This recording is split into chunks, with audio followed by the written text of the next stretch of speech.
حتیٰ اذا بلغ بین السدین، جبکہ یہ پہنچے ان دونوں دیواروں کے درمیان،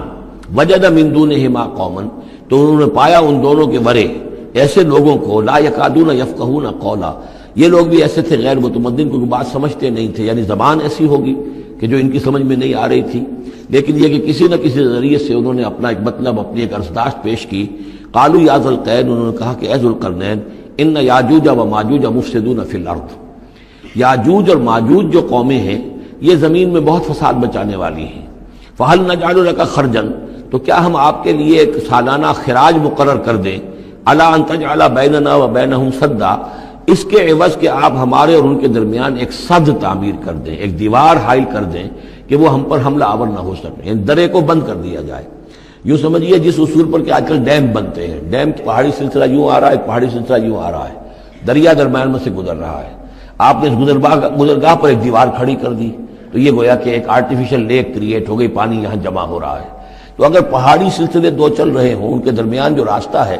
اس کو اگر بند کر دیا جائے، ایک دیوار کھڑی کر دی جائے اور اس دیوار کے مضبوط دیوار ہو، تو ظاہر بات ہے کہ پھر ادھر سے کوئی آ کر حملہ آور نہیں ہو سکتا، ان کے لیے ایک حفاظت کا سامان ہو جاتا ہے۔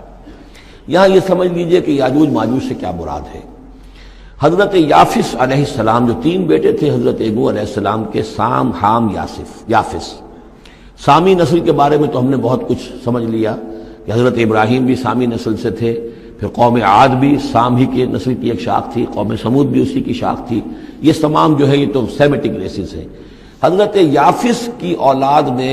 یہ سینٹرل ایشین ماؤنٹینز کا جو سلسلہ ہے اس کو کراس کیا اور شمال میں چلے گئے، اور شمال میں جا کر دائیں بائیں پھیل گئے، پھر یہ میدان ہے ٹنڈرے کے میدان اور فلانے میدان اور بڑے بڑے کھلے میدان ہیں، تو گویا کہ ایشیا کو درمیان میں جو سلسلہ کوہ تقسیم کر دیتا ہے، ایک شمالی حصہ ہے، ایک اس کے جنوبی حصہ ہے، یہ شمالی میں چلے گئے اور جا کر پھر پھیلنے میں وہ مشرق کی طرف آئے تو چین اور ہند چینی تک یہ ساری قومیں جو ہیں یہ یلو ریسز، یہ انہی کی نسل سے ہیں، اور مغرب میں چلے تو روس، اور روس سے ہو کر روس کے ساتھ ملتا ہوا علاقہ ہے اسکینڈینیوین کنٹریز کے ساتھ، پھر وہاں سے وہ اتر کے، اور یورپ کے بھی جو یہ مغربی ممالک ہیں، اینگلو سیکسنز جو ہیں، یہ بھی در حقیقت اسی سے اسکینڈینیوین کنٹریز سے اترے ہوئے لوگ ہیں۔ تو یوں سمجھ لیجئے کہ ویسٹرن یورپ اور ایسٹرن یورپ کا بھی خاص طور پر شمالی علاقہ، اور پورا یہ روس کا علاقہ، اور پورا صحرائے گوبی، اور پورا چین، اور وہاں تک جو ہے ہند چینی تک، یہ یافس کی نسل ہے۔ یافس کے جن بیٹوں کے نام تورات میں آئے ہیں، کئی نام ہیں، وہ کوئی ایک دو نہیں، ان میں گوگ اینڈ میگوگ بھی ہے، توبال بھی ہے، موسک بھی ہے، موسک ایک شخص کا نام ہے، اور موسکو ہو سکتا ہے کہ اسی نے آباد کیا ہو اور وہیں سے وہ نام بنا ہو۔ توبال اور بالٹک سی جو ہے اس ایریا کے اندر جو ہے، بالٹک سٹیٹس، توبال ان کے ایک بیٹے کا نام تھا، یہ تورات کے اندر نام دیے گئے ہیں۔ گوگ اینڈ میگوگ، یاجوج ماجوج، یہ بھی انہی کے بیٹوں کے۔ یہ تمام اقوام جو ہے یہ وحشی ہیں، اور یہ تاخت و تاراج کرنا، لوٹ مار کرنا، یہ ان کا طریقہ ہے، اور ان کا ہے ذکر جو یہاں پر ہو رہا ہے۔ یہ جو سیلاب آیا تھا، کولونیل سیلاب جو ہم پر آیا تھا، جس میں کہ یہ اینگلو سیکسنز تھے، یہ سب کے سب جو ہیں یہ اسی نارڈک ریسز سے ہیں، یہ بھی یاجوج اور ماجوج کی نسل ہیں۔ ایک سیلاب ان کا آ چکا ہے جو آیا تھا یورپ کے سے نکل کر، یہ کولونیل سیلاب آیا اور پوری دنیا کے اوپر چھا گیا تھا، ایشیا اور افریقہ کو انہوں نے فتح کیا، کولونائز کیا۔ اب اگرچہ ان کی وہ بساط ایک دفعہ تو لپیٹ دی گئی ہے، وہ واپس چلے گئے ہیں، انڈائریکٹلی ہم پر حکومت کر رہے ہیں، ابھی ان کے جو ملٹی نیشنلز ہیں ان کے ذریعے سے، یا بینکوں کے ذریعے سے، IMF کے ذریعے سے، ورلڈ بینک کے ذریعے سے انڈائریکٹ حکومت ہے جو نیو ورلڈ آرڈر ہے۔ لیکن یہ ہے کہ ابھی ایک اور جو سیلاب ان کا آنے والا ہے وہ آتا ہے احوال قیامت کے معاملات میں۔ آرمگڈون کے بعد جب حضرت مسیح علیہ السلام کا نزول ہو چکے گا اور یہودیوں کا خاتمہ ہو چکے گا،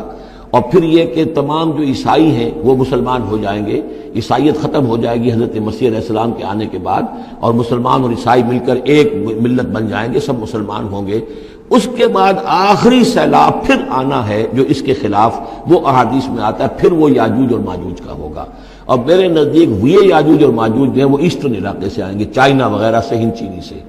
آرمگڈون جو ابھی ہونی ہے فوری طور پر بڑی جنگ، اس میں یہ لوگ جو ہیں بیٹھے رہیں گے، یہ جنگ میں حصہ نہیں لیں گے۔ یہ مڈل ایسٹ میں جنگ ہوگی، یورپین پاور ساری ہوں گی، کرسچین پوری طاقتیں ہوں گی، اور ادھر جو ہے مسلمان ہوں گے، اور حضرت مہدی جو ظاہر ہوں گے، جو اللہ تعالیٰ ایک عنایت کرے گا مسلمانوں کو لیڈر عرب کے اندر، وہ پیدا ہوں گے، مجدد ہوں گے، اور ان کے ذریعے سے عرب کے اندر ایک اسلامی حکومت بھی قائم ہوگی، لیکن ان کے لیے مدد کے لیے خراسان کے علاقے سے فوجیں آئیں گی، مشرق سے آئیں گی، اور یہ علاقہ جو ہے وہ ہے جو ہمارے قریب ہے اور ہم بھی اسی علاقے میں ہیں۔ اللہ تعالی ہمیں توفیق دے کہ یہاں وہ ہم پہلے اس نظام میں خلافت قائم کریں، تاکہ یہاں سے پھر فوجیں جائیں اور حضرت مسیح کے ساتھ ہو کر اور حضرت مہدی کے ساتھ ہو کر عیسائیوں اور یہودیوں کے ساتھ جنگ کریں، اور بالآخر پھر یہ کہ پوری دنیا میں اسلام کا بول بالا ہوگا۔ لیکن جب یہ ہو چکے گا اس کے بعد ایک سیلاب پھر آئے گا یاجوج اور ماجوج کا۔ تو یہ چونکہ پوری ایک سلسلہ ہے، ایک نسلیں ہیں اس کے اندر بہت سی، تو ان میں چونکہ تفسیری اعتبار سے بہت سی باتیں جو ہے مختلف آراء بھی سامنے آئیں گی، تو میں نے جو رائے میری ہے وہ آپ کے سامنے بیان کر دی ہے۔ اس وقت میں وہ یاجوج ماجوج تھے جو ان شمالی دروں سے آ کر حملے کرتے تھے۔ قالوا یا ذا القرنین ان یاجوج و ماجوج مفسدون فی الارض، وہ جو میں نے عرض کیا ہے کہ قیامت کے قریب بھی معاملہ ہوگا، یہ سورہ انبیاء کی آیات 97-98 ہیں۔ حتی اذا فتحت یاجوج و ماجوج وهم من کل حدب ینسلون واقترب الوعد الحق فاذا هی شاخصۃ ابصار الذین کفروا۔ اب زیادہ دور نہیں، ہم سورہ انبیاء بھی قریب ہی آ رہی ہے، انشاءاللہ وہاں اس کو ہم پڑھیں گے۔ تو دو جگہ قرآن مجید میں یاجوج اور ماجوج کا ذکر ہے، ایک یہ جو قریب قیامت میں ان کا جو ظہور ہونے والا ہے، ایک اس وقت کا معاملہ یہ چھوٹا سا تھا کہ جو ذوالقرنین کے سامنے آیا ہے۔ تو کیا ہم آپ کے لیے ایک سالانہ خراج طے کر دیں تاکہ آپ ہمارے لیے یہاں ایک سد تعمیر کر دیں، ایک بند باندھ دیں یہاں پر؟ قال ما مکنی فیہ ربی خیر۔ اب دیکھیے ان کا کردار، ان کا مجھے جو کچھ میرے رب نے دے رکھا ہے، دولت دے رکھی ہے، مال دے رکھا ہے، وہ بہت بہتر ہے اس سے کہ جو تم مجھے پیش کر رہے ہیں، مجھے خراج کی ضرورت نہیں ہے۔ ہاں تمہاری ایک ضرورت ہے، میں وہ پوری کر دیتا ہوں۔ فاعینونی بقوت، مجھے مین پاور فراہم کرو، باقی ساری سامان جو ہے میں فراہم کر لوں گا، لیکن بہرحال اس کو بنانے کے لیے، دیوار بنانے کے لیے اور دونوں پہاڑوں کے درمیان اتنی بڑی جو سد تعمیر کرنے کے لیے جو مین پاور چاہیے، اعینونی بقوت، تو محنت کے ذریعے سے، مین پاور کے ذریعے سے میری مدد کرو۔ اجعل بینکم و بینہم ردما، میں ان کے اور تمہارے درمیان ایک موٹی دیوار بنا دوں گا۔ آتونی زبر الحدید، لاؤ میرے پاس تختے لوہے کے۔ حتی اذا ساوا بین الصدفین، یہاں تک کہ جب دونوں جو اونچانے تھیں اس کے درمیان کا پورا علاقہ پر ہو گیا، بھر گیا، وہ لوہے کے تختے جو ہیں اس کے اندر بھرے جا رہے ہیں۔ حتی اذا ساوا، برابر کر دیا دونوں پھانکوں تک پہاڑ کی، قال انفخوا، اب ان کا کہ آگ جلاؤ اس کے نیچے، وہ دہکا دی بھٹی جس سے کہ اب وہ لوہا گرم ہوا اور لوہے کی تختے جو ہیں وہ گرم ہو گئے۔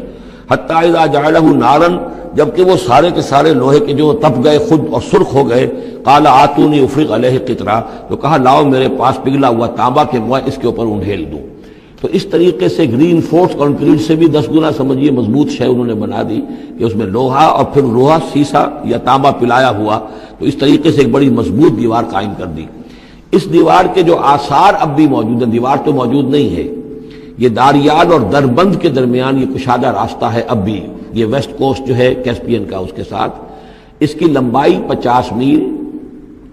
اور اس کی اونچائی 29 فٹ اور 10 فٹ چوڑی یہ دیوار تھی جو اس وقت بنی ہے، یعنی جس طریقے سے کہ بنتے ہیں بڑے بڑے بند، ان سے بھی بڑی یہ تھی سد تعبیر کی گئی۔ السد العالی کہلاتا، اسوان ڈیم جو ہے جو مصریوں نے بنایا تھا، بہت بڑا ڈیم، السد العالی، اونچی دیوار۔ تو ہمارے ہاں یہ تربیلا اور منگلا یہ سب کیا ہے، یہ اسی طرح کے ڈیم ہیں کہ پہاڑی سلسلے آ رہے ہیں، دریا جا رہا تھا، وہاں آپ نے دیوار کھڑی کر دی، پانی رک گیا اور وہ جھیل بن گئی۔ فمستطاعوا ان یظہروہ، تو انہوں نے کہا کہ اب یہ لوگ نہ تو یہ اس کے اوپر سے آ سکیں گے، اس کو نہ چڑھ سکیں گے، ومستطاعوا لہ نقبا، نہ اس میں کوئی سوراخ لگا سکیں گے، نقب لگا سکیں گے۔ قال ھذا رحمۃ من ربی، یہ سب اتنا بڑا کارنامہ کر کے بھی انہوں نے کہا یہ سب رحمت ہے میرے رب کی طرف سے، میرا کوئی کمال نہیں، یہ سب اللہ کی طرف سے ہے۔ فَإِذَا جَاءَ وَعْدُ رَبِّي، اور جب میرے رب کا وعدہ آئے گا، جَعَلَهُ دَكَّا، وہ اس پوری دیوار کو جو ہے ریزہ ریزہ کر دے گا، ختم ہو جائے گی دیوار۔ اب وہ دیوار وہاں موجود نہیں ہے، وہ ختم ہو چکی ہے امتداد زمانہ سے، اب اس کے کوئی آثار باقی نہیں رہے، بس آثار معلوم ہو جاتے ہیں کہ یہاں وہ دیوار ہوتی تھی، جس سے یہ میں نے ڈائمنشنز آپ کو دیے ہیں۔ وَكَانَ وَعْدُ رَبِّي حَقًّا، اور میرے رب کا وعدہ جو ہے وہ حق ہے، سچ ہے، پورا ہو کر رہے گا۔ وَتَرَكْنَا بَعْضَهُمْ يَوْمَئِذٍ يَمُوجُ فِي بَعْضٍ، اب جب یہ وقت آئے گا اللہ تعالیٰ کا قیامت کا وقت، تو ہم چھوڑ دیں گے اس روز ان کو، یہ ایک دوسرے میں گتھم گتھا ہو جائیں گے۔ یہ جو کچھ ہونے والا قرب قیامت سے پہلے جس قسم کے لشکر آنے ہیں اور جیسی جنگیں ہونی ہیں،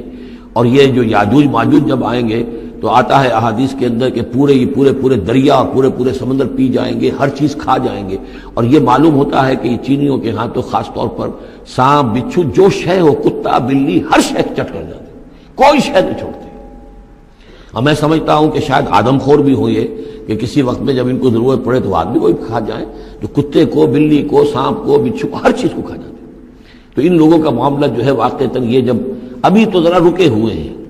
کنٹینڈ ہے ایک طرح سے، لیکن ایک وقت میں ان کا بند کھلے گا. اور چونکہ پھر یہ جو ہے تمام چاروں طرف ان کے پہاڑ ہیں، ہر پہاڑ کی اونچائی پر سے من کل حدب ینسلون نیچے اترتے ہوئے نظر آئیں گے. اور یہ نقشہ بعین ہی اسی طرح اخبارات میں آیا تھا جب 62 میں وار ہوئی ہے نیفا میں،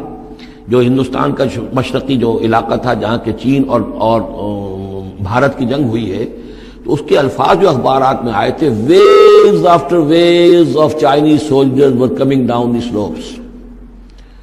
لہروں کی طرح، موجوں کی طرح چلے آئے. ان کے اتنے آدمی ہیں، ان کا تو کہنا یہ ہے کہ تم سب کے سب ہلاک ہو جاؤ گے، ہمیں تم ہلاک نہیں کر سکتے، ہم تو چیونٹیوں کی طرح جو ہے بلوں کے اندر گھس جائیں گے. ایٹمک وارفیئر کے بعد تمہارا تہس نہس ہو جائے گا، ہمارا کچھ نہیں بگڑے گا، ہم پھر نکلیں گے اور پوری دنیا کو فتح کریں گے. وہ یہ کہتے ہیں. اور معلوم ہوتا ہے کہ واقعتاً آخری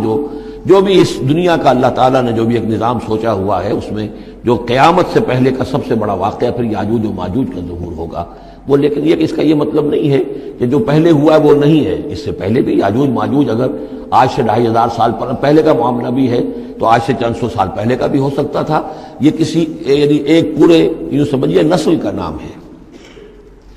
وَتَرَكْنَا بَعْضَهُمْ يَوْمَئِذٍ يَمُوجُ فِي بَعْضٍ وَنُفِخَ فِي الصُّورِ، اور پھر سور میں پھونکا جائے گا. فَجَمَعْنَاهُمْ جَمْعًا، اور پھر ہم ان سب کو جمع کر لیں گے. وَعَرَضْنَا جَهَنَّمَ يَوْمَئِذٍ لِلْكَافِرِينَ عَرْضًا، اور اس روز ہم جہنم کو سامنے لے آئیں گے کافرین کے سامنے. یہ ہے تمہارا انجام، یہ ہے تمہارے لیے جو ہم نے تیار کیا ہے. الَّذِينَ كَانَتْ أَعْيُنُهُمْ فِي غِطَاءٍ عَنْ ذِكْرِي، وہ لوگ کہ جن کی نگاہیں ہمارے ذکر سے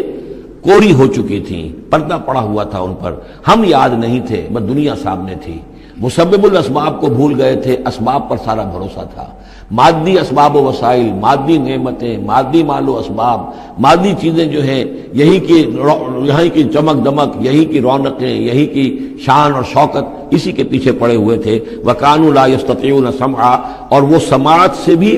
بہرہ مند نہیں رہے تھے، اب سن بھی نہیں سکتے تھے، حیوانوں کا سا سننا سنتے تھے.